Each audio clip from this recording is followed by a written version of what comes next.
Warm morning, everyone. I welcome you all to the third session of the Hindu Analysis Zone. My name is Pritesh Mathurkar. I will be your primary faculty with regards to dealing with the analysis of the Hindu. And from today onwards, as I promised, we will be beginning with the journey of analysis of newspaper from a comprehensive point of view.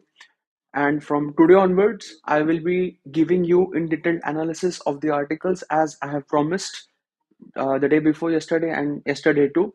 And from today onwards, I will be primarily focusing on the content part of the Hindu and as to how you can utilize those articles in your answers directly.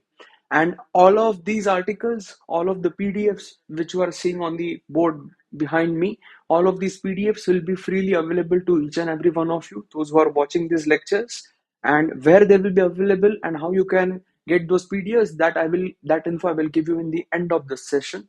So as I said that before coming to these sessions, what I need from each and every one of you is that you have gone through the Delhi's edition of Hindu, you have marked up the articles, you have kept the newspaper open in front of you in any way, the digital format or in the print format as you want, and you are crisscrossing with me whether those articles do confide with the articles that I'm discussing with you all today onwards. Okay. So from today onwards, I will be marching ahead with the detailed analysis of articles of Everyday's Hindu from Monday to Saturday. Sunday's articles, if like they are of course important, so they will be merged with the Monday's articles. And on Monday, we will have an extended session discussing the Sunday's Hindu as well as the Monday's Hindu. So everyone is expected to jot the important points that I'll be discussing in due course of time. Everyone is expected to what I can say, negotiate with me in the form of chats or in the form of any material that you want to submit to me, the notes you have made on Telegram. My name is Pritesh Mathurkar. You can just search by my name or you can search the Hindu Analysis Zone on Telegram. The details I will give in the end of this session and we can move ahead with the discussions. Okay.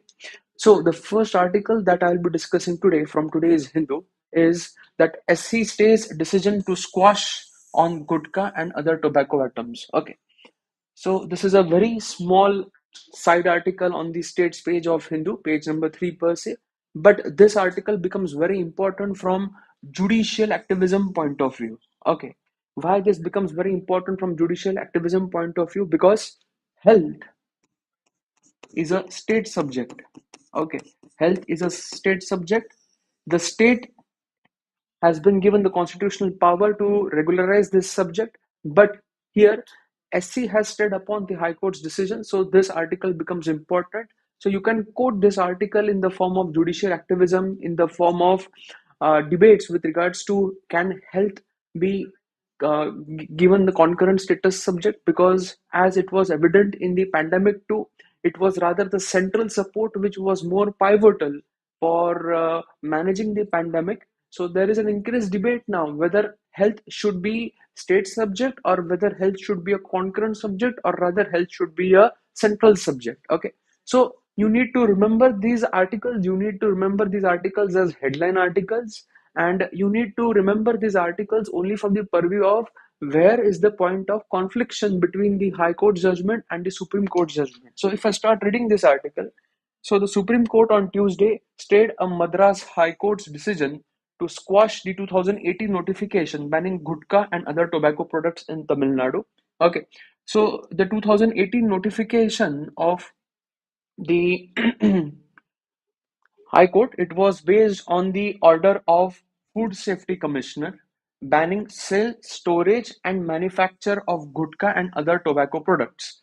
Okay, so basically the point of confliction is over here only. Okay, the Food Safety Commissioner under the Food Safety and Standards Prohibition Restriction Cells Regulation 2011. This is the act which gives the commissioner the power to regulate this. Under this regulation, the food commissioner is entitled to regulate or of ban the sale of what of what of only food and food items. Okay, food and food items. Okay, The commissioner cannot regulate the sale of sin goods. Okay, tobacco, gutka, pan masala, these being sin goods.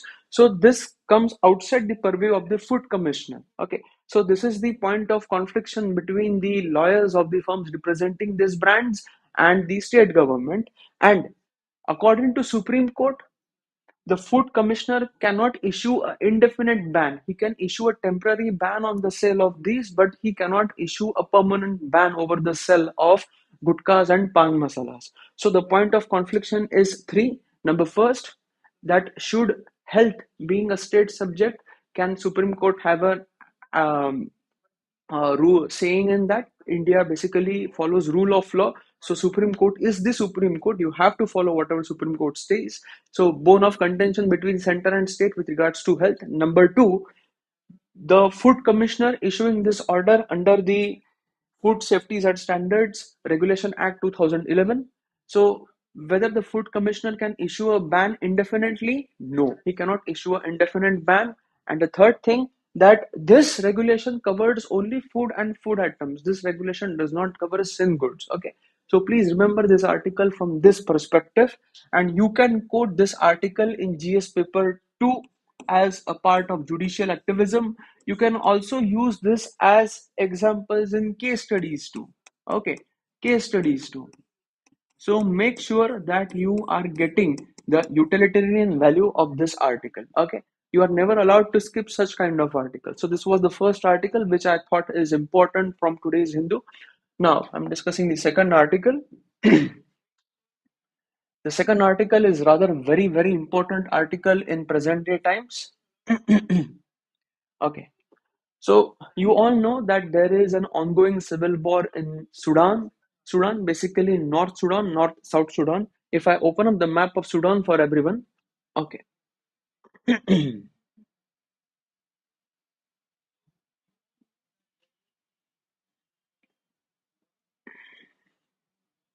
We'll just discuss a little bit of Sudan for you all.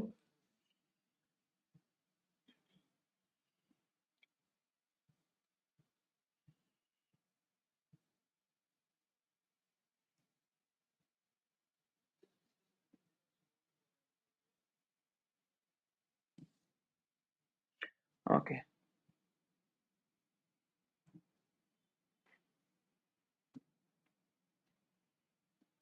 so this is Sudan.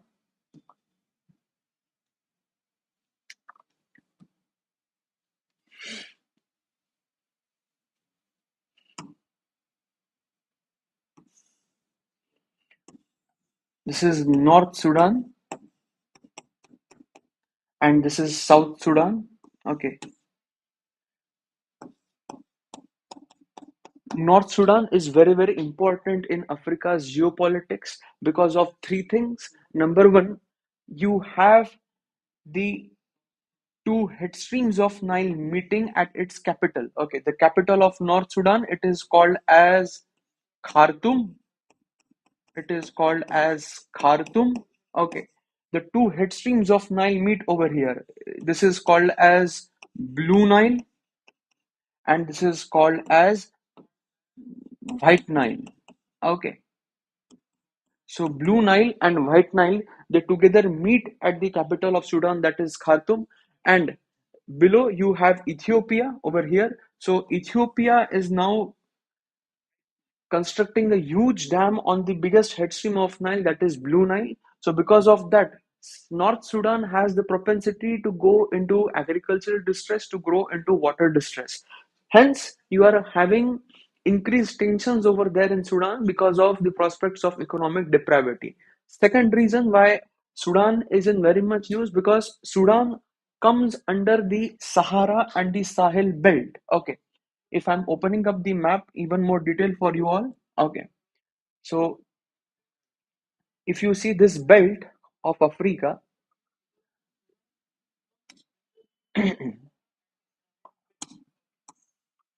this belt of Africa, the line which I'm drawing, this is called as the Sahel belt. Sahara Sahel belt, and this belt ranks historically lowest on the Human Development Index. Okay, So this is basically because of mismanagement. This is basically because of mismanagement, because of mismanaged policies, that you have very low human development index values in this region. So first point, why Sudan is engaged in civil war conflict, because of agriculture and economic distress. Second, mismanagement of policies. And number third, when you had the Libyan crisis, okay, when you had the ouster of Muammar Gaddafi, so there was an increased surge over there to have the similar kind of outings in other countries of Africa.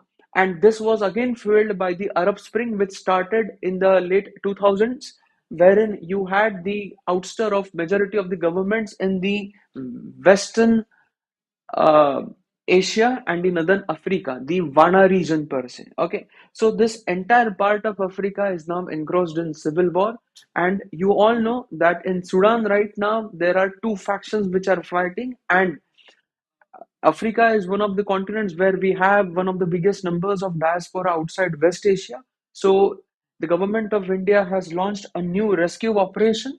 So that editorial today, the side editorial today, is basically with regards to that operation only. Okay, so please remember this. The Sudan evacuation highlights the challenges India facing in the conflict. Okay, as India's Operation Kaveri. Please remember the name of this operation. The name of the operation is Operation Kaveri, which the Ministry of External Affairs has launched with the support of Indian Army and Navy to evacuate the citizens. Has launched to evacuate the Indians stuck in the war-torn Sudan is underway. The government is making most of the 20-hour ceasefire window to bring out about 3,000 civilians. So roughly 3,000 civilians are stranded in the capital of North Sudan, that is Khartoum.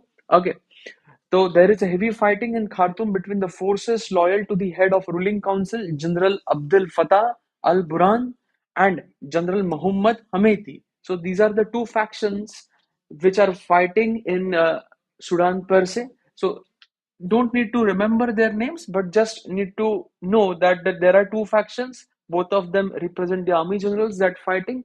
So there are two groups that are fighting over there. Nobody is going to ask you the groups. Okay. So what they are going to ask you is this part. Okay. India has been coordinating efforts with other countries that have the most civilians and resources in Sudan, including US and the UK and the UAE and Saudi Arabia. Okay, on logistics, timing, and evacuation operation, and even using Saudi and French planes. Guys, this is very important that India is using Saudi and French planes to evacuate Indian citizens. So this is an example of cooperation. This is an example of international cooperation.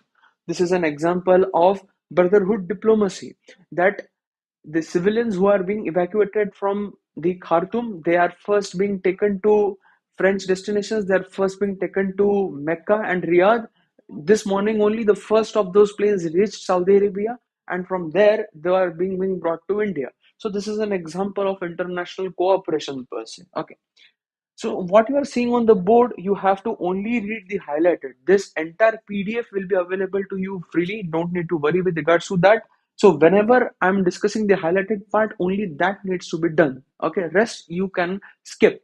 Okay, and nowhere in this article I'm mentioning that you should summarize this article. What you should do is you need to only remember or jot down the important points. That's it. You don't need to summarize the entire article. So up till now, only 2 points you need to summarize, that we are having around 3,000 civilians stranded, and India is engaging internationally in regards to international cooperation. India is using French and Saudi logistics, planes, bases for evacuating its citizens. Okay. Now, what you need to remember from this point of view, from this article, is this. I have already mentioned that you need to remember this. Okay. There are certain challenges which India faces in this conflict. What are the challenges? There are about 14 million non-resident Indians and more than 7 million tourists and travelers each year that practically rely on these conflict zones, and they affect any Indians. Okay. So there are around 14 million NRIs globally present in India, globally present outside India. So whenever such conflicts come in play, we have one of the highest diasporas which is present in this war-torn conflicts. Okay, And given that many work in the most dangerous environments, examples, you need to remember these examples, guys. Okay, you can quote these examples everywhere. And even it was asked in GS paper 4 this year as a case study between Russia and Ukraine. Should India had evacuated, or what India can engage with Russia and Ukraine to evacuate its citizens with regards to ethical diplomacy and international diplomacy. So you need to remember the examples over here, that what are the students evacuated in Ukraine. So, what are the examples where the Indians are working in dangerous environments? The students in Ukraine, the nurses in Iraq or Yemen, or the laborers in Libya, Syria, and Lebanon. So, these are the vulnerable diasporas residing in the West Asia and North Africa region. I'm again reiterating, the students in Ukraine, nurses in Iraq or Yemen, and the laborers in Syria, Lebanon, and Libya. Okay, so you need to remember this point, and you can quote this everywhere. Okay, with regards to West Asia, with regards to Northern Africa, with regards to the diaspora of India, with regards to international security, with regards to the security of Indians stranded outside India. So you can quote this everywhere. Okay, and you need to remember this very properly. As a result, standard operating procedure and even possibly a special force to deal with such crisis as recommended by the Parliamentary Standing Committee of External Affairs in 22 must be considered by the government. Okay. So this is basically a suggestion. This is basically the need of the hour. What is the need of the hour?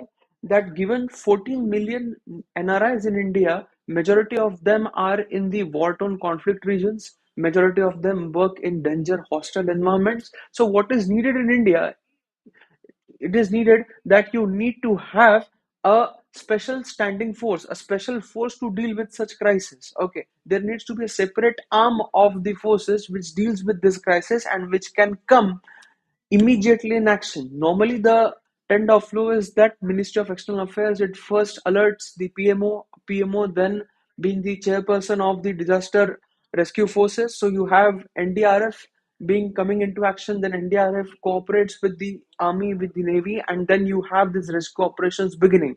But you need to have a specialized force which can come quickly in action. It should have its own powers, it should have its own resources. And this has been recommended by the Parliamentary Standing Committee of External Affairs in the year 2022.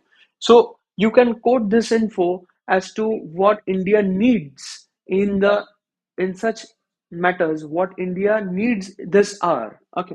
And the last line, India is admired for its reputation and ability to harness its resources in rescuing every single citizen, any corner of the world, every time they are in need. That reputation must remain intact. So, guys, you can quote this everywhere in your answers, that India has that extreme reputation, has that esteemed, that yes, anywhere the conflict happens, India is one of the first countries to rescue its citizens. India is one of the first countries to offer help. And India does not rely normally on any other country for its rescue operations. We have logistics, we have teams, but we somewhere lack in the coordination. Not lack per se, but there is some slight delay. So if we have some special force, that delay can also be negated. So, see, this is the utilitarian value of this article.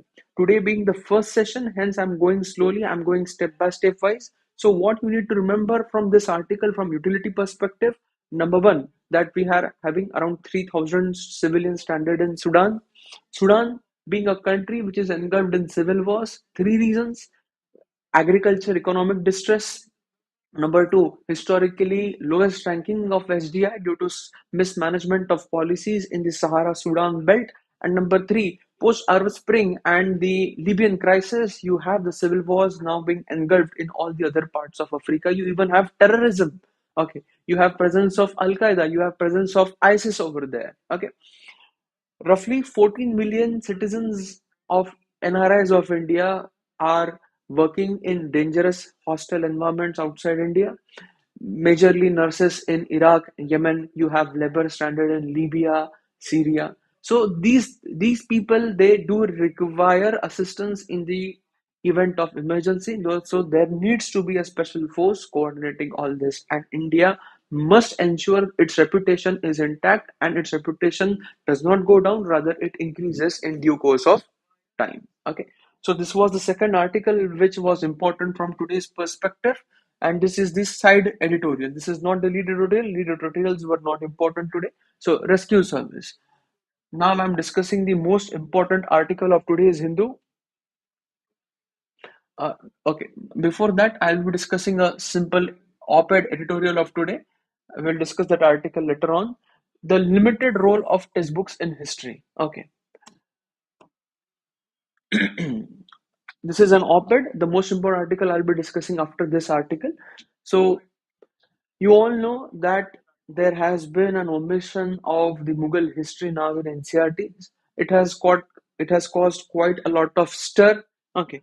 See guys, it is not that UPSC will ask you this directly. Okay. UPSC can ask you as an informed opinion. UPSC can ask you this in an interview, that whether this should be the discourse or whether this can be done in future, or whether whatever has been done is good or bad. Okay, none of this will translate directly into mains, but this can be asked with regards to as an informed opinion. So such articles are very important for critical analysis.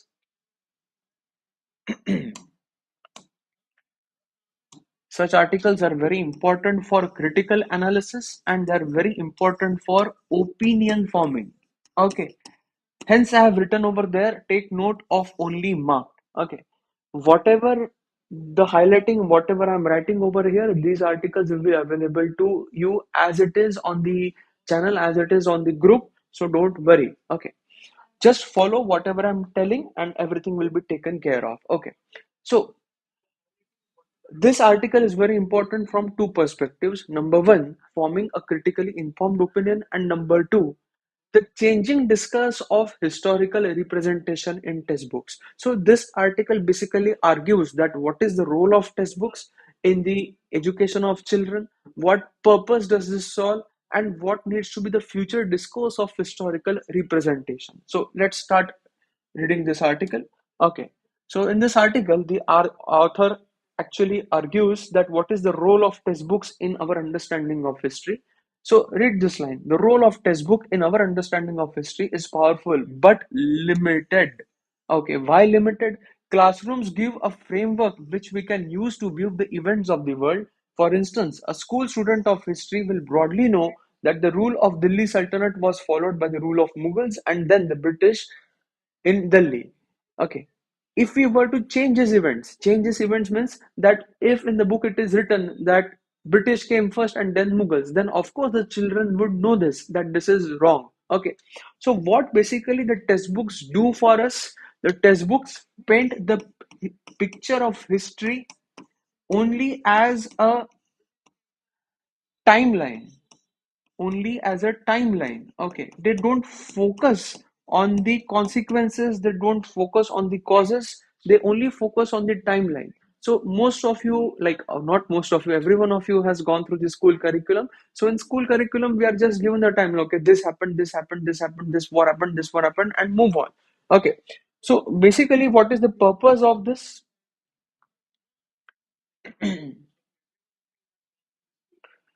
Okay, so what is the purpose of this? To the point of textbook, therefore, it is to provide the framework of factual information in a sequence.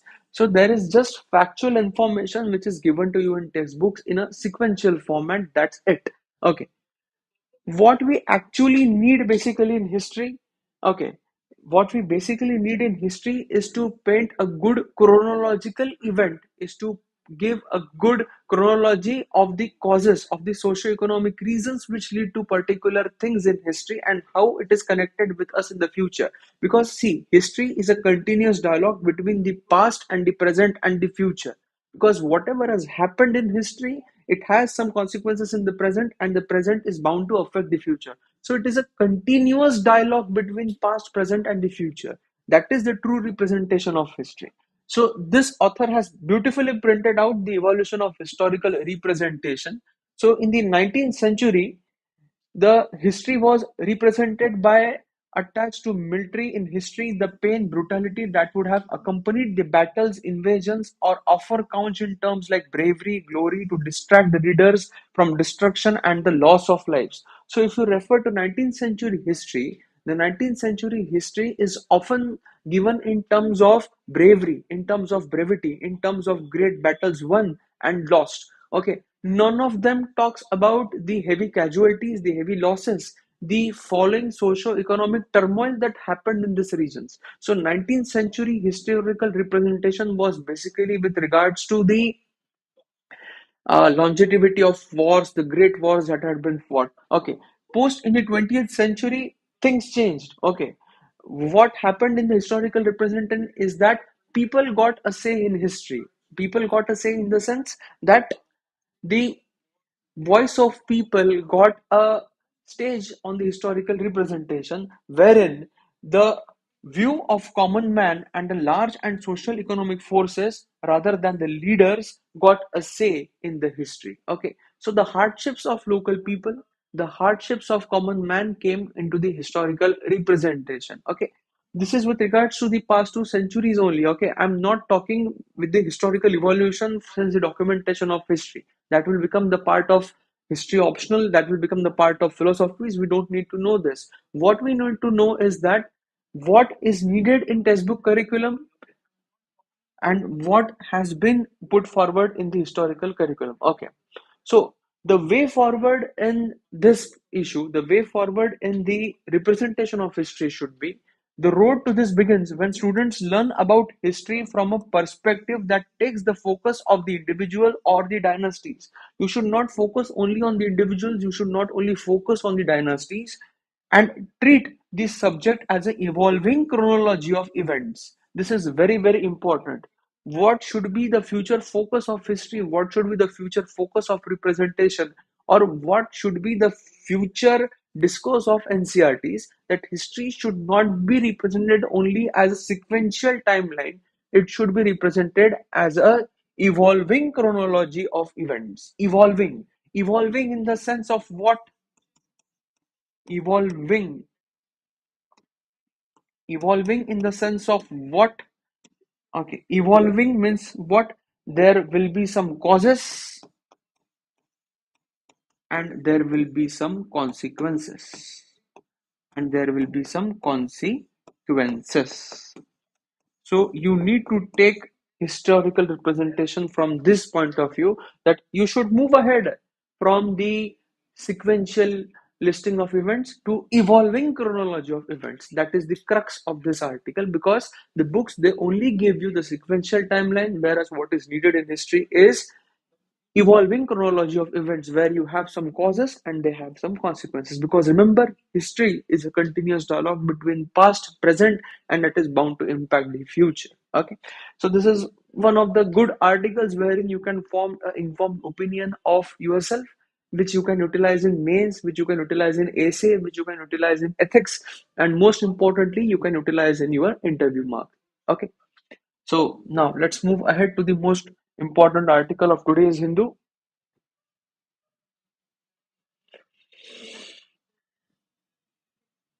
Okay, the name of the article itself is a explainer article. It is a part of Hindu's gist.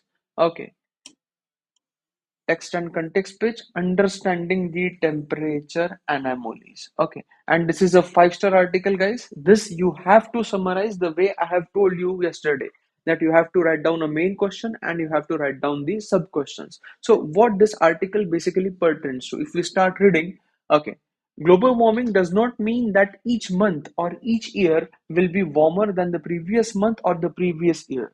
See, this is a misnomer to call that what is global warming, that each year the temperatures are exceeding. No, global warming will have local consequences. It does not mean that each year will be hotter than the previous year. What does it mean? That you will have anomalies. Some years will be cooler, some years will be warmer, some years will be extremely warmer, and you will have a crisscross between these years. Okay, the global distribution of temperature anomalies is due to the land ocean atmosphere processes. Is due to land ocean atmosphere processes that dynamically determines the weather and the climate. Okay, what does this mean? That Earth is basically an amalgamation of three spheres. You have lithosphere, you have atmosphere, and you have hydrosphere. These three spheres will interact, and the interaction of these three spheres, what we call it as biosphere, and the interaction between these three spheres is dynamic, it's not constant. Okay, so sometimes they will translate into cooler temperatures, or sometimes they will translate into warmer temperatures. So sometimes you may have negative temperature anomaly, sometimes you may have positive temperature anomaly. And mind you, this was one of the questions being asked in civil services examination: what is negative temperature anomaly and what is positive temperature anomaly? So positive temperature anomaly means when the average temperature of that particular latitude increases above the mean value of the temperatures of that latitude, and negative means when the temperature falls below the mean average value of that latitude. So global warming does not mean that the planet is continuously warming. No, global warming means what? Due to global warming, you are having climate change, and that climate change can result into positive temperature anomaly, and it can also result into negative temperature anomaly. And one of the best examples is discussed in this article. So let's begin with the discussion of the article. Okay. So March 2023 was indeed the second warmest in the instrumental record. The warmest March occurred just a few years ago in the year 2016, when the biggest El Nino of the 21st century triggered a mini global warming. So you all must be comfortable with El Nino and La Nina. So El Nino is when the Western Pacific pool becomes warmer, and the La Nina is exactly opposite, when the Western Pacific pool becomes cooler. So El Nino aggravates droughts in India, whereas La Nina results into historical rainfall in India. Okay, so that becomes the part of geography GS per se. I know most of you must be comfortable with that. Okay, but January to March average temperature anomaly ranks 2023 as the fourth warmest such period on the record. So see, here we are saying that March 2023 is the second warmest on record, whereas January to March temperature setting ranks this as the fourth warmest over the years. So see, here only you get anomaly. So this is where you need to understand the land, ocean, and the air dynamism. Okay. Natural climatic variability, including El Nino, can temporarily spike the temperatures, though adage that the climate is what we expect and weather is what we get. Okay, so please remember this. Climate is something that you expect. Like whenever you call someone, you don't ask him what is the climate of the place. You ask that person how is the weather, because weather is day to day, whereas climate is an average. Okay, so in India, we expect March to be the beginning of the scorching summer seasons, but particular years March may be cooler due to some other climatic factors such as La Nina, especially when the average over the region as large in India or even an Indian state. Okay, so what does this mean actually? This year's March was a temperature anomaly with regards to Western India and in Northern India. How it was? See, the monstrous warming from west to north of India begins to tell story of weather anomalies that render a cooler March over Mumbai, excess pre-monsoon rains over northwest, and the scorching heat wave over Kerala and Odisha. So, see, in the March only what happened? Mumbai Mumbai became cooler. Okay, Mumbai became cooler. Okay, you had what? You had pre-monsoon showers. You had pre-monsoon showers, very heavy monsoon showers over the northwest and Kerala and and Kerala and Odisha. They registered heat waves. So here we are saying that March is the second hottest March ever recorded. Mumbai is getting cooler. Okay, pre-monsoon showers are striking northwest, whereas Kerala and Odisha are experiencing heat waves. So, see how global warming is transcending. Global warming is not global. Global warming will have local consequences, and this is from where UPSC will ask you questions. That global warming, in spite it being global, it has local consequences. So now, why this has happened, you need to understand this very, very carefully. So, why this has happened primarily, I'm discussing with you all now. that why you are having this kind of discussions in March. Okay, so I'm now giving you the answers why Mumbai was cooler, why you are having heat wave in Kerala and Odisha, and why you are having northwest region being battered with pre-monsoon showers. So if I draw the atlas of India for you all, just a small discussion of the atlas of India. Okay, so Mumbai is over here. Okay, so this part of Maharashtra or this part of Western India was cooler. Okay, this part of India experienced heavy showers, pre-monsoon showers. Okay, and this part of India experienced heat waves. Now, why this happened? The answer lies in you understanding the warming of Arabian Sea with regards to Bay of Bengal. So here you have the Arabian Sea. So this year, Arabian Sea is warming very fast. Okay, Arabian Sea is warming very fast compared to the Bay of Bengal. So if you see the article over here,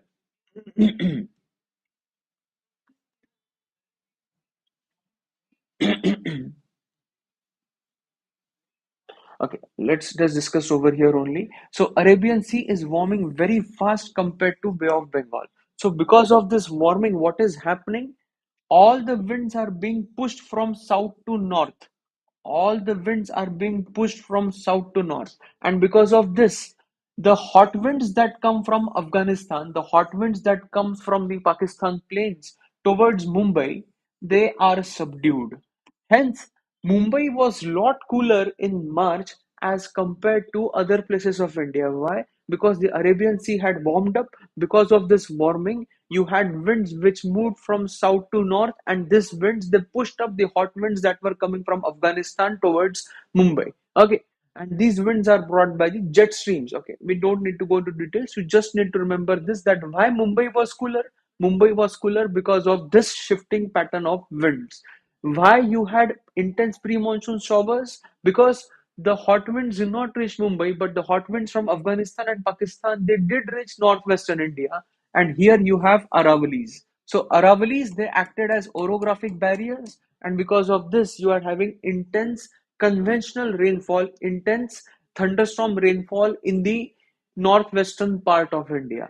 And why Kerala and Odisha suffered from heat waves? Okay, because you had low troughs developing, because you had a line of trough developing between Kerala and Odisha. So see how global warming is transcending in India. Some parts are cooler, some parts are experiencing rains, some parts are experiencing heat waves. So you need to remember this article from this perspective that global warming will not only result in warming, but it will result into temperature anomalies. So this is the crux of this particular article. Okay. So global warming does not mean that each month or each year will be warmer than the previous month or the previous year. Instead, a better place to begin would be by averaging the weather over a decade. Okay. So this article is painting you a very beautiful picture that you should not see global warming only from a warming perspective, but you should see global warming as an average. Decade to decade warming clearly shows that humans are now ensuring each decade is warmer than before.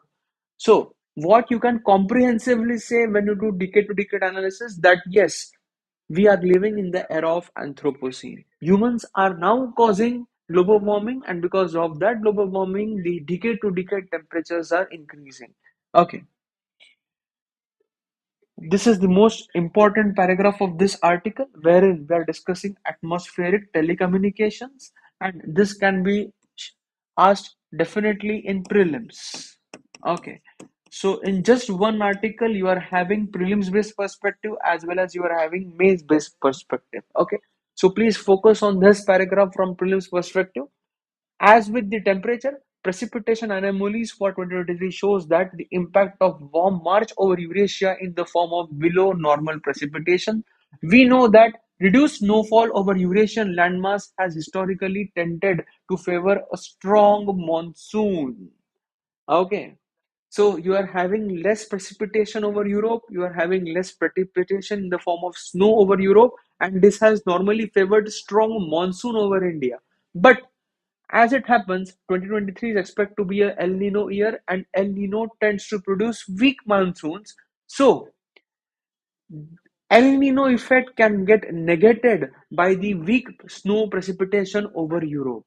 So this is how atmosphere is connected globally. You do have atmospheric telecommunications. So mind you, this can be asked as a simple one-liner in prelims, that can the El Nino impact be negated by which of the following factors? So, reduced snowfall over Europe, reduced snowfall over Eurasia. So, this is a very important line which you can utilize from prelims perspective in this article. So, I expect you all to summarize this article very, very gracefully. Summarize in the sense of what? 3 to 4 lines. Okay. Number first question. Does global warming means that the temperature is increasing? No.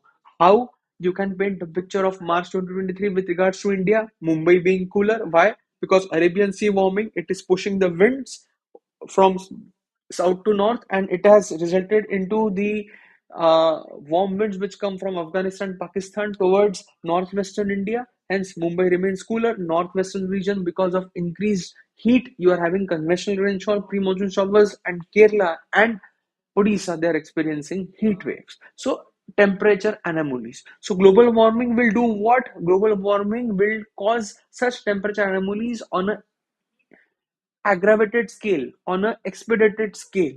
Okay. And how the atmosphere is connected telecommunicatively? So it is connected like this, that El Ninos tend to result in subdued monsoons over India, but this can be negated by what? This can be negated by the reduced snowfall or precipitation over Europe. So this is the most important article of today's Hindu, which you need to summarize very, very properly. Guys, I will be very happy if you summarize this article and if you start posting on the groups which I have discussed. So I will be giving you the details of the groups too. So make sure that you are doing these articles with utmost care, because this is from where UPSC will definitely ask you in prelims and mains. And no other source can cover such information so gracefully. Okay. So those people who say you can skip newspapers, I highly tend to go against them. Such articles, such information you will only get in newspapers. And the way I have marked over here, the same way you will be getting this article. So you will have a good depository of all the important issues that are happening. Okay. Now, the second most important article of today's Hindu is on genome sequencing. Okay. Genome sequencing very much in news. Okay. So, what is genome sequencing? Okay. This article describes what is genome sequencing, why Genome India project is important, and what is the significance of genome sequencing. And this can definitely be asked in mains from biotechnology point of view and its application. So it becomes a part of your GS paper 3.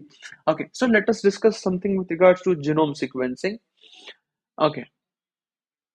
The Department of Biotechnology recently said that the exercise to sequence 10,000 human genomes and create a database under the center-backed Genome India project is about two-thirds complete.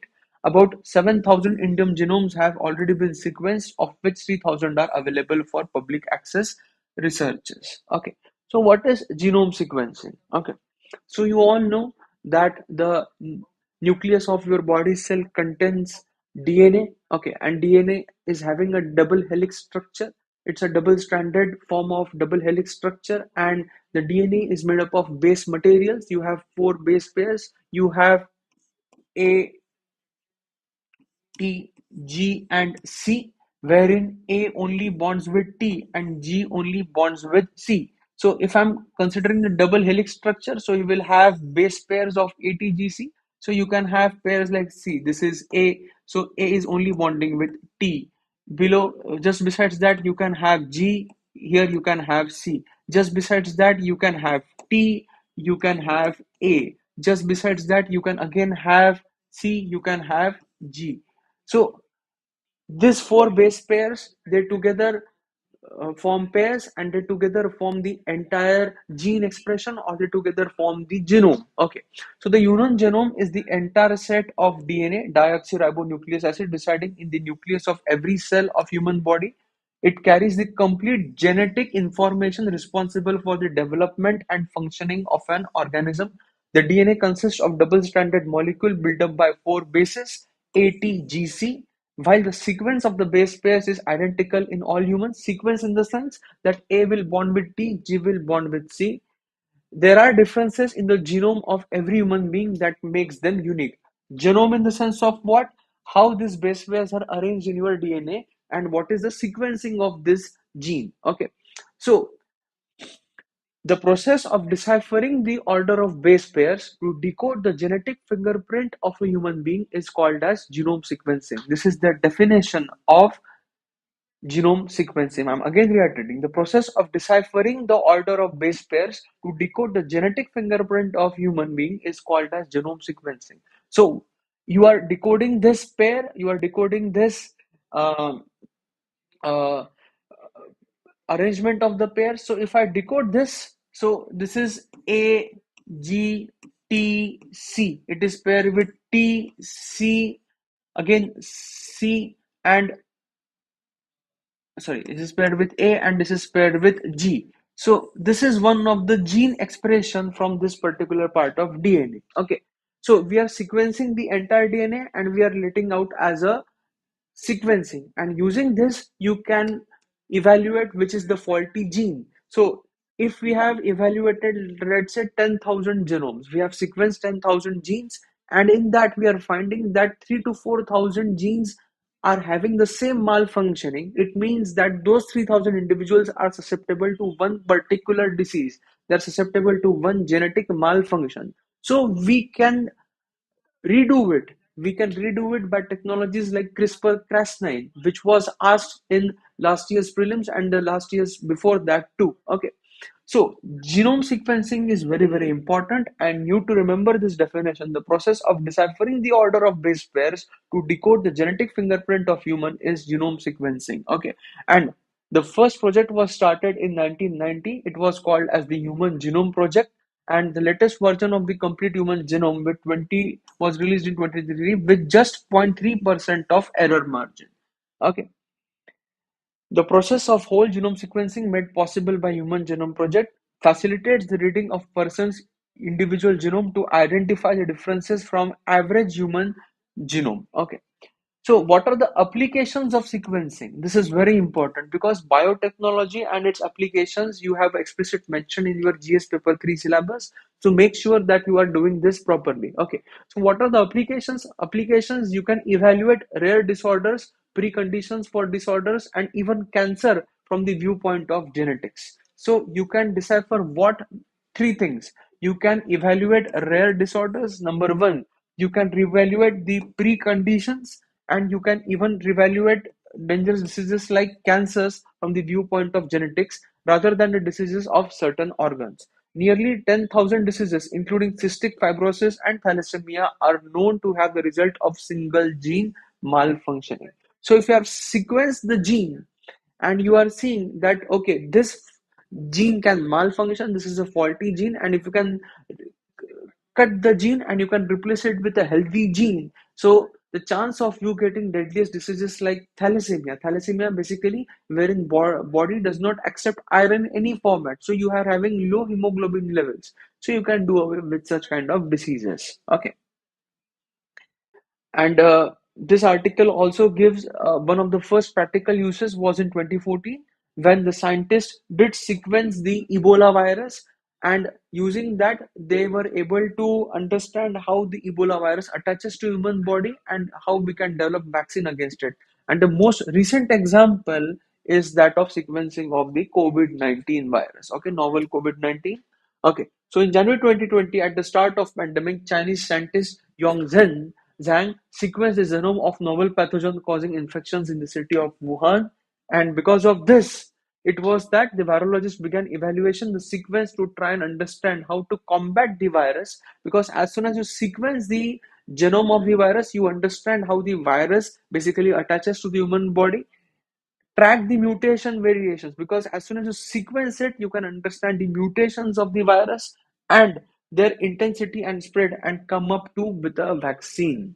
So this is the most important recent case study of genome sequencing, which you can directly quote in your answers. So what the sequencing of COVID-19 has done for us, it has done three things. Number one, it has done wondrous things for us in the way of understanding how to combat the virus. We can understand how the virus bonds with the body. Number two, we can track the mutations of the virus. And number three, we can understand the intensity, and we can also come up with the vaccination for COVID-19. Okay. So what India is doing, India has also put a place in a sequencing framework.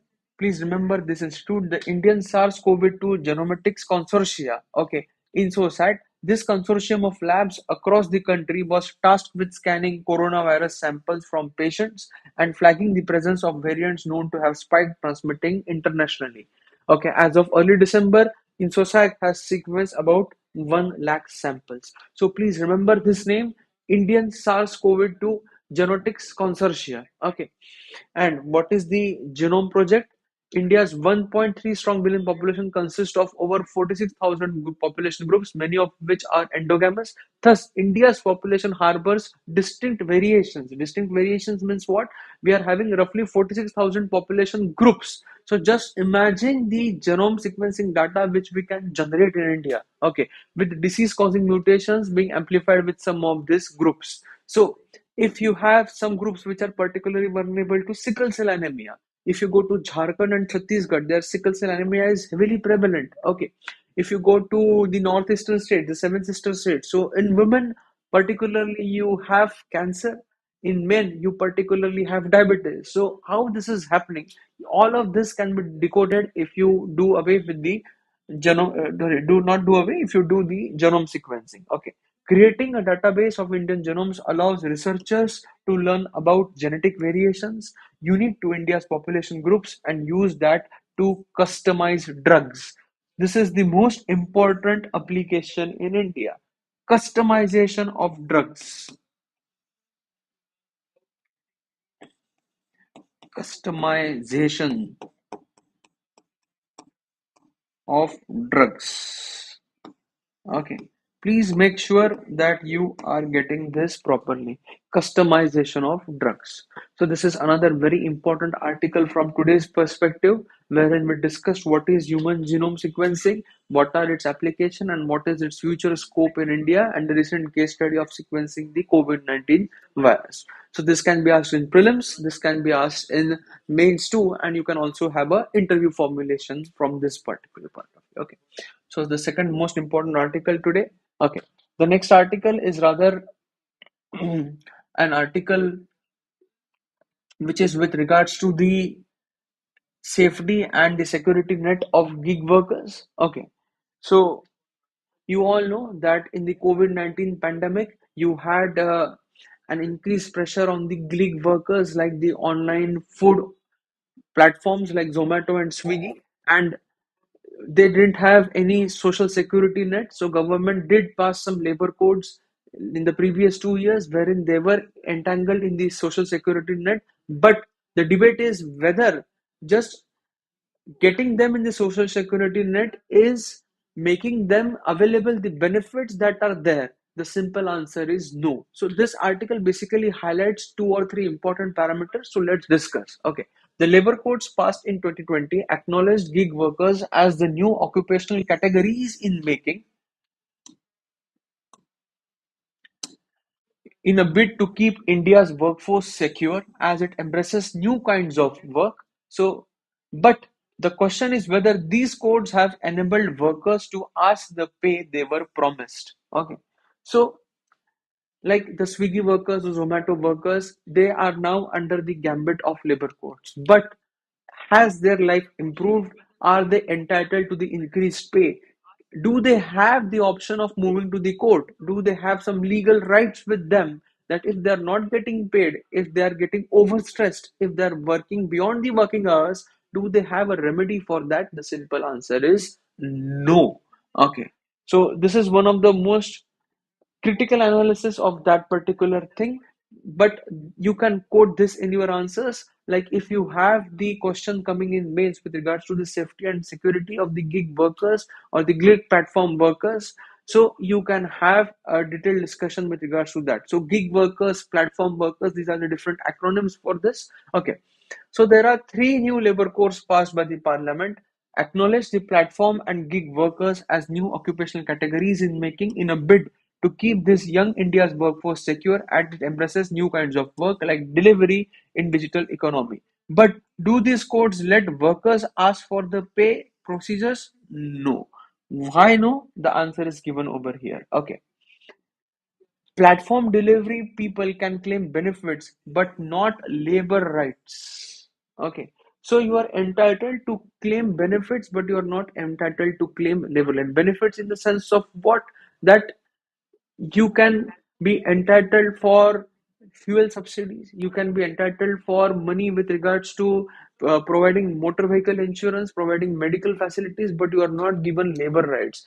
The distinction makes them beneficiaries of state programs. This does not allow them to go to the court to demand better and stable pay. There is no stable pay, there is no better pay, or regulate the algorithms that assign the task. This means that the government or courts cannot pull up the platform companies for their choice of pay and how they ask people to work. So if a person is working in Swiggy or Zomato, and if the company says that you need to work for 14 hours a day, government cannot go against those companies because those people are not having labor rights. The people working in the gig platforms, they don't have those rights. So you must be seeing that you are having delivery at 11 p.m. in the night, you have deliveries happening throughout the entire night. So these workers are not regulated from any point of view. Okay. The main role of laws for a platform worker is to make them available benefits and safety nets from government or platform companies. Even though the platform are a part of idea of how work will evolve in the future, the current laws do not see them as the future industry workers. Okay. So they are not being seen as the future industry workers, they are only seen as a part of the gig economy or as the platform workers. Okay, this line is very important. Okay, none of the secure benefits, which means that from time to time central government can formulate welfare schemes to cover the aspects of personal and work security, but they are not guaranteed. Actualizing these benefits depend on the political will at the center and the state government levels and how the unions political and explicit support. Okay. In the Code on Social Security, platform workers are now eligible for benefits like maternity benefits, life and disability cover, old age protection, provident fund, and employment injury benefits, and so on. However, the eligibility does not mean that the benefits are guaranteed. Okay, guaranteed is depending on what? Guaranteed is depending on the will of the company. Guarantee is dependent on how all of these benefits are guaranteed by the political will. So there needs to be a political will that we can force these companies. You need to have a proper law that not only these workers are entitled to all these benefits, but these benefits needs to be guaranteed. That is the crux of this article. Okay. The last line. Okay. The platform workers' identity has the potential to grow in power and scope, but will be mediated by politicians, election years, rate of underemployment, and large investment-heavy technology companies that are notorious for not complying with local laws. So you can quote this paragraph as challenges. You can quote this paragraph as challenges to the gig sector, challenges to the platform workers, social security net. Okay. So just one article is highlighting you the issues, just one article is highlighting you the challenges. But there are no guarantees for better and more stable days of platform workers, even though they are meant to be the future of work. Okay. So you can have a question, you can have a essay discourse too, you can have a case study too. The future of work basically is now more and more getting shifted to gig economy platform workers. But do these workers have entitlement? Yes, they have entitlement to maternity benefit, to pension to provident fund. But are those benefits guaranteed? The answer is no. So there needs to be some reform in the labor codes. There needs to be some reform in the Wages Act. There needs to be reform in the social security net, wherein these benefits are not only entitled to the workers, but they are guaranteed to the workers. And it will require a cooperation between the political will to enforce upon on this big technology firms, wherein they don't overexploit or they don't overuse their workforce to the extent that they are suffering from adverse consequences of working for long day hours. Okay, so this is one of the most important, again, not that important, but do important article. And the last article today is rather a headline article. Headline article, basically you can just quote this everywhere in your answers. Okay, very small article on page number 11. Okay, so the rate of out of pocket expenditure declines in India. Okay, out of pocket expenditure means what? You are suffering from headache, you went and you bought a Crocine. Okay. Oh, I'm feeling good. Okay. You are not buying any insurance. You are getting into an accident and you are paying lakhs and lakhs of rupees to the hospital. Okay. You all know Medicare, the hospital sector or the health sector is packed with very notorious examples. But for the first time, this data is encouraging. So this is rather a very positive data. You can quote this data everywhere. Okay. The health minister on Tuesday released the national health accounts estimates for India and noted that the share of out-of-pocket expenditure in the total health expenditure has declined from 62.6% in 2014 to 47.1% in 2019-20, while government health expenditure share in the country's GDP increased from 1.13 to 1.35. This is for 2019 and 20. Okay, this shows a sign of maturity in terms of insurance arena, as those who can afford health insurance will afford it from the private players too. So instead of going and paying the bill on your own from your pocket, you are now buying good insurance. You are getting your health insured. So this is a very good positive sign. And even the government's health expenditure has increased to around 1.35 from the 2014-15 to 2019-19, and the and the out-of-pocket expenditure has gone down to below 50% now. So this is a very encouraging data for everyone, and you can quote this data everywhere. Okay, so this sums up our discussion of today's Hindu. The PDFs which I showcased you today, the PDFs which you all saw on the board, these PDFs will be available to you all freely, and the way they have been marked, because guys, you need to do Hindu from utilitarian point of view. If you are just seeing these lectures for the sake of doing current affairs, no, this will not going to solve any purpose for each one of you. The purpose will be solved only when you summarize these lectures, only when you do your homework. Okay, so all of these PDFs will be freely available to you on a Telegram group. Okay, it is, you can search the group just by doing a global search called as the Hindu analysis zone. Analysis zone. The name of this session itself is the Hindu analysis zone. So you just do a global search on Telegram, the Hindu analysis group, and the name of the group is HAZ. Okay, just do a global search of the Hindu analysis zone. The name of the group is HAZ.